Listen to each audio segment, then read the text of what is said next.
Et donc là, je poursuis. Donc là, je vais vraiment me lancer donc dans la présentation de l'aventure du Quick Start de John Carter of Mars.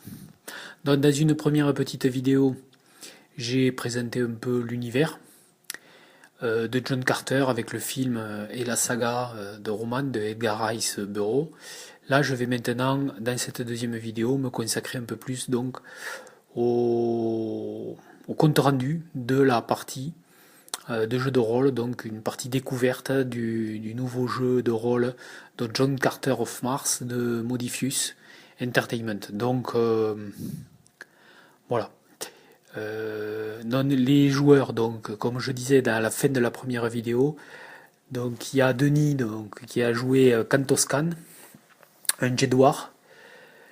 Donc c'est un chef, un grand chef, on pourrait dire, des troupes d'Hélium en général, qui dirige, qui dirige des hommes, qui a participé bien sûr avec John Carter à la chute de Zodanga et de son Jedak. Nous avons donc bien sûr l'inérable John Carter, le héros, le grand héros de Mars, le seigneur de guerre de Barsoom. Donc il est entre guillemets le chef d'Hélium, du royaume d'Hélium, mais en fait il délègue tout cela à sa princesse adorée, à son épouse, qui est déjà Tauris, princesse de Mars et princesse donc d'Hélium, qui est à la fois donc une fine diplomate, une belle femme, et aussi une brillante scientifique, un véritable génie martien. Donc les trois aventuriers se retrouvent donc à Hélium. C'est quelque temps après les événements du roman de la princesse de Mars, avec bien sûr la chute donc de Zodanga. Donc John Carter va rester quelques années à Hélium avec sa bien-aimée déjà, et il va avoir quelques aventures que Edgar Rice Burroughs va développer succinctement ou moins succinctement dans les romans qui suivront. Donc, on pourrait dire que l'aventure commence à bord d'un vaisseau volant. Alors c'est une frégate, un des plus petits vaisseaux de la flotte d'Hélium. Les bannières, bien sûr, qui flottent au vent sont celles, bien sûr, d'Hélium. Elles sont aux couleurs d'Hélium. Alors c'est une petite frégate qui est plus taillée pour l'exploration, la diplomatie, que le conflit. C'est-à-dire qu'en fait, des pièces, des salles qui étaient logiquement dédiées à l'arsenal de guerre ont été dévolues là à des pièces, à des petits appartements, à des salles de réunion, donc vraiment des pièces d'agrément pour recevoir des diplomates ou transporter des passagers importants. Donc les trois personnages ont pris cette fameuse petite frégate pour en fait se rendre dans un petit royaume qui était vassal aux puissants Zodanga. Donc c'est le petit royaume de Voninka qui avait prêté allégeance il y a plusieurs décennies à Zodanga. Alors cette allégeance bien sûr avait été faite comme d'habitude avec Zodanga par la force et la domination. Et Voninka s'était rallié bien sûr à la loi du plus fort. Maintenant que Zodanga est tombé et que les maîtres esclavagistes de cette cité prédatrice est tombé, Voninka bien sûr ne veut pas rester isolé. Car le monde de Barsoom regorge d'adversaires et d'adversités. Et donc un messager était venu donc à Hélium pour présenter les respects du peuple de Voninka à la princesse d'Hélium et à John Carter. Et le messager a indiqué donc à John Carter que le Jedak, le Jeddak de Voninka, Corlan Nim, souhaitait prêter allégeance et rentrer dans une vassalité la plus éclairée possible, bien sûr, c'est ce qu'ils souhaitent, avec le royaume d'Hélion. Ils veulent se placer sous la protection d'Hélion et ils en seraient bien sûr très très honorés. Donc bien sûr, ça ne se refuse pas, car la princesse, bien sûr, déjà, comme John, ont un profond respect pour ces petits peuples qui méritent protection, écoute et aide. Donc ils se sont décidés donc, de prendre cette fameuse frégate et de partir en direction de Voninka. Donc les frégates donc, de Barsoum marchent principalement à l'énergie solaire. Donc elles ont besoin de l'énergie du soleil pour recharger leurs batteries et pour aussi avoir une vitesse de vol et une manœuvrabilité confortable grâce à des ailes solaires, de nombreuses ailes solaires maniables qui sont sur les côtés des frégates. Donc ils ont entendu bien sûr que le soleil soit bien haut dans le ciel pour partir en direction de Voninka. Donc comme je disais, c'est une frégate, on pourrait dire, plénipotentiaire et qui a sacrifié bien sûr quelques armements pour le confort de ses passagers. Donc John Carter et Kantos Kan s'ennuient. Ils s'ennuient ferme. Il leur tarde déjà d'être arrivés à peine partis. Et donc ils vont un peu essayer de passer du temps.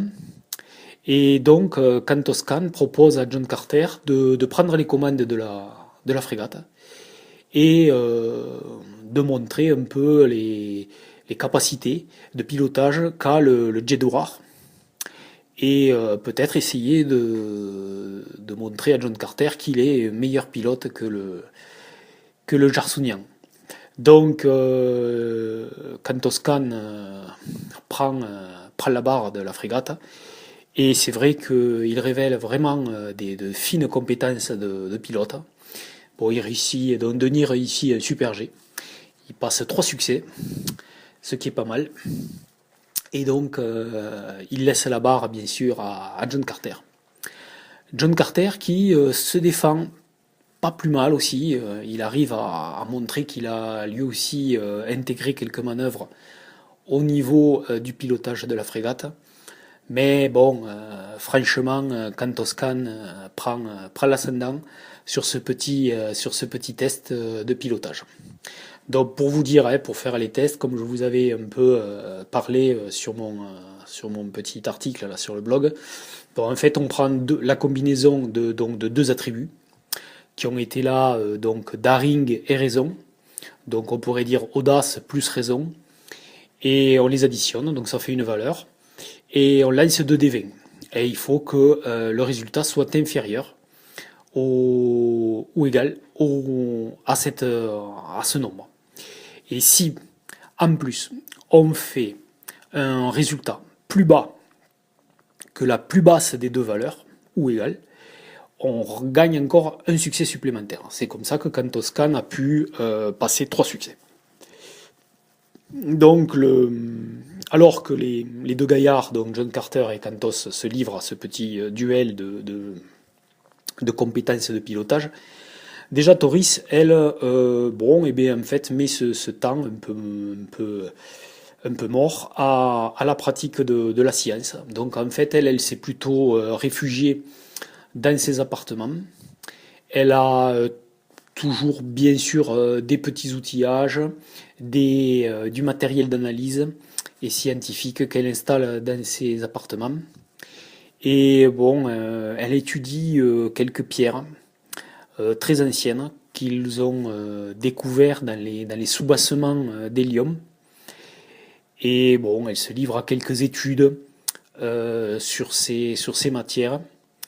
inconnue.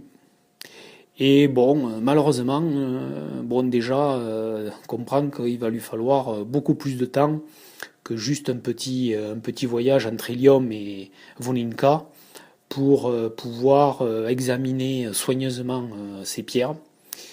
Bon, peut-être qu'elle est fatiguée ou qu'elle a la tête ailleurs, mais elle est maladroite. Elle se dit que vraiment ce matin, pour l'expérimentation, c'est pas trop ça.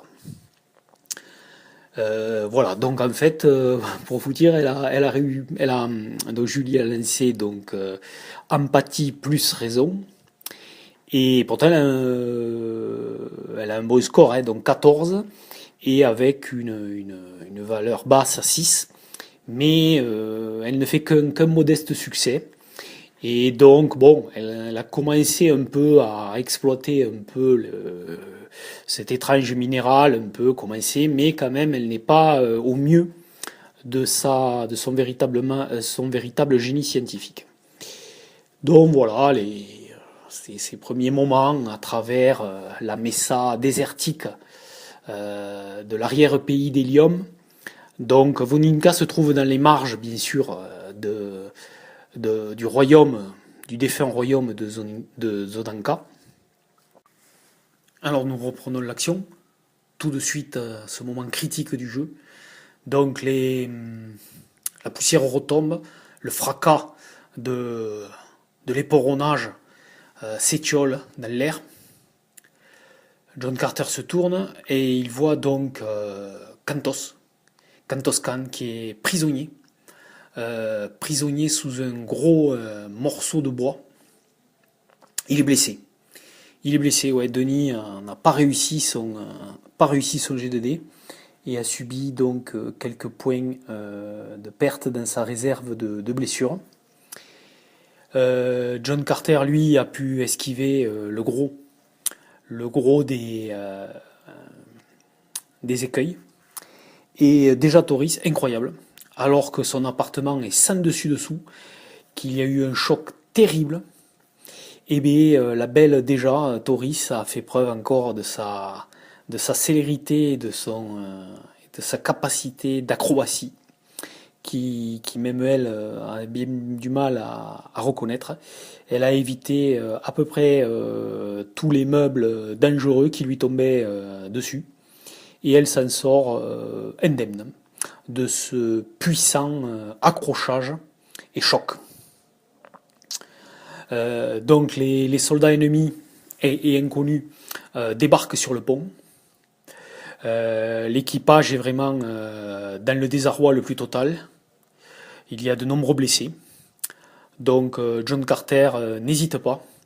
Il se jette dans la mêlée. Et là, il montre toute sa virtuosité contre 4 soldats qui venaient de se poser sur le pont. Sa lame, son sabre virevolte. Les passes d'armes se font à la vitesse de l'éclair. Et dans une magnifique manœuvre d'escrime, il arrive à blesser grièvement, voire mortellement, 4 soldats qui venaient d'arriver sur le pont, sidérant un peu les adversaires de sa virtuosité. C'est bien là tout John Carter. Kantos qui est sous cette poutre qui est assez lourde, dont une de ses jambes est coincée, constate que les soldats ennemis qui tombent sur le pont se précipitent vers les escaliers qui s'enfoncent à l'intérieur de leur frégate. Ce mouvement est assez étrange. Les soldats ennemis sont passés à quelques mètres de lui. Ils auraient pu faire des actes relativement déshonorants et pour fendre Kantos Khan, mais étrangement, les soldats précipitamment s'enfoncent à l'intérieur du navire d'Hélium. Donc Kantos Khan, bien sûr, pense tout de suite à déjà Toris, qui peut-être bien ce que cherchent ces soldats. Donc il soulève donc, il arrive à soulever cette poutre qui lui bloquait la jambe, une jambe quand même blessée. Il se remet sur pied et constate donc que bon, le pont est quasiment à l'ennemi. Et bien sûr, il crie. Il crie plusieurs paroles de ralliement aux troupes d'Hélium, que les soldats d'Hélium doivent se battre, qu'ils ne reculeront pas, qu'il faut défendre la princesse de Mars, défendre l'honneur d'Hélium. Quelques soldats qui étaient légèrement blessés, un peu étourdis par le choc, ont pris ces mots à la lettre et commencent à se relever et à s'approcher de leur Jaguar. John Carter, bien sûr, voit tout ça et entend tout ça, mais il va être occupé, car devant lui tombe un grand gaillard, un lieutenant, sûrement. Il a une armure bien plus conséquente, ciselée magnifiquement. Il tient un lourd sabre et réclame honorablement un duel avec John Carter. Et bien sûr, John Carter ne peut refuser un tel enjeu, un tel duel. Et sabre au clair, il bondit sur ce chef inconnu et courageux, voire peut-être présomptueux. Mais le combat qui s'annonce va en fait se révéler bien plus compliqué pour John Carter. Donc, à ce moment précis, au coin de l'œil, dans l'angle de vision de Cantoscan, qui hurle au ralliement, comme celui de John Carter, les deux héros voient se profiler à l'horizon, à une distance plus que raisonnable, un autre appareil aérien qui se place pour réaliser des tirs à longue portée sur la frégate des héros. Et là, bien sûr, leur sang se glace, car ils savent que leur frégate, qui est déjà sévèrement touchée, ne résistera pas très longtemps à un mitraillage en règle des canons ennemis. Donc, Cantoscan rallie quelques soldats à lui et il se décide de foncer en direction de l'unique canon de proue de la frégate. Donc il se rue vraiment sur ce canon qui semble a priori endommagé car de nombreuses poutres et débris jonchent la proximité du canon. Et Cantoscan a peur, mais c'est l'unique arme qui peut réellement menacer et peut-être changer la donne face au nouvel adversaire qui vient d'apparaître. Pour John Carter, comme je disais, le duel se révèle plus compliqué, alors qu'il était assez convaincu de sa prestance et de son talent d'escrimeur. Il se heurte quand même à un adversaire. Alors, l'adversaire se révèle courageux, même si les passes d'armes de l'adversaire n'arrivent à passer la défense de John Carter. Les tentatives de John Carter pour blesser son adversaire ne sont guère concluantes. Il commence à avoir autour d'eux des soldats ennemis, quelques soldats ennemis, 4-5, qui regardent ce duel complètement, je dirais, oui, hypnotisés par la qualité des passes d'armes entre les deux protagonistes. Déjà Toris, donc elle, bien sûr, pendant toutes ces secondes et ces minutes, tente de remonter vers le pont supérieur de la frégate. Elle se heurte véritablement à un champ de ruines. L'intérieur a été fortement secoué. Elle constate qu'il y a des blessés qui n'ont pas eu l'acrobatie et la vélocité de la princesse de Mars, qui sont blessés, hagards, désorientés. Et donc, bien sûr, elle essaye vite de les aider au mieux. Et bien sûr, elle commence à entendre le fracas des combats dans les ponts Il semblerait qu'il soit attaqué. Elle comprend que là, ce n'est pas un accident, que c'est quelque chose de bien plus grave. Et elle voit, bien sûr, déjà les premiers accrochages entre ses ennemis inconnus, qui ne portent aucun blason, aucune bannière et distinctive, et la soldadesque, la faible soldadesque d'Hélium, qui est très rapidement en infériorité numérique. Mais déjà, est une princesse de Mars très courageuse, et donc elle sort son glaive, elle brandit son glaive et se rue sur les ennemis. Donc quand Khan arrive donc face au canon, les secondes de son côté, les soldats l'aident à enlever les débris du canon. Donc, bien sûr, Kantos constate que il a subi des dégâts et va vite au mieux essayer de réparer ce canon pour au moins qu'il puisse tirer quelques salves. Kantos Khan est un brillant jet noir, il a l'habitude des armes à radium, autant des pistolets, des fusils que des canons lourds qui équipent les frégates, et il répare très rapidement, alors que déjà les premières salves lourdes du canon de l'adversaire commencent à s'abattre et à trouer la frégate d'Hélium, à faire de plus en plus de lourds dégâts. Il va pouvoir lui aussi maintenant faire tourner le canon. Donc il arrive à tourner l'arme en direction de la frégate ennemie et commence à tirer plus qu'adroitement des tirs précis sur la frégate ennemie. Un tir, 2 tirs, 3 tirs. Et ouais, alors là, en termes de jeu, Denis nous fait des jets, mais des jets de fou, quoi. Heureusement qu'au départ, il n'avait que 2 D20, mais très rapidement, le momentum s'additionne.